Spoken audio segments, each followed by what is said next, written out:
Didžiausias karys istorijoje – Aleksandras Didysis. Per 8 metus Aleksandras Didysis užkariavo didžiulės teritorijas nuo Makedonijos iki Indijos.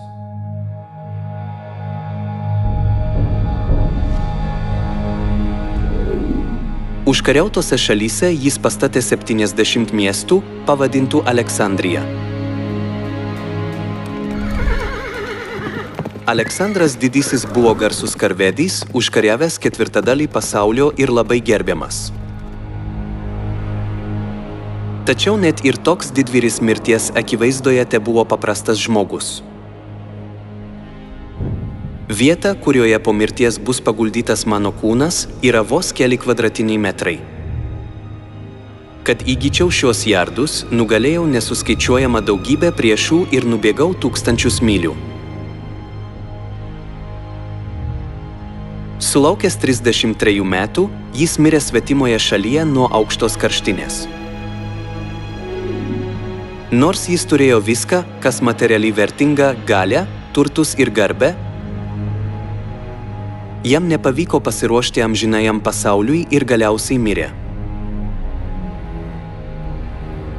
Šio pasaulio turtai, garbė ir valdžia netrunka ilgai, jie trumpalaikiai ir mirties akivaizdoje beverčiai. Taigi Dievas mums liepia ruoštis dvasiniam pasauliui, kuriame yra amžinas džiaugsmas. Taip yra todėl, kad mūsų esmė yra ne mūsų kūnas, o siela.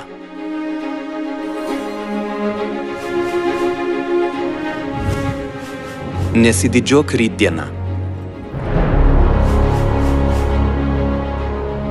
Gyvenimas, nežinant apie amžinąjį pasaulį, yra beprasmis. Mūsų trumpas gyvenimas žemėje skirtas pasiruošti amžinajam pasauliui. Ką turime daryti, kad patektume į amžinąjį dvasinį pasaulį? Į amžinąjį dvasinį pasaulį be skausmo ar mirties negali patekti mirtingas kūnas, o tik tas, kuris turi amžinąjį gyvenimą.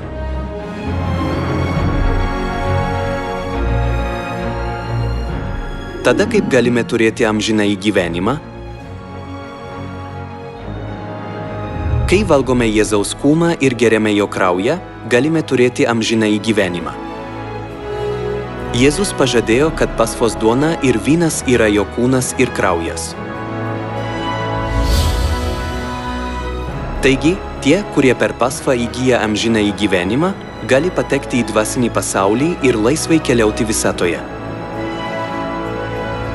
Žvelkime į amžinąjį dvasinį pasaulį, užuot švaistę savo gyvenimą, susitelkdami tik į materialųjį pasaulį ir dalyvaukime šventajame amžinojo gyvenimo pažade.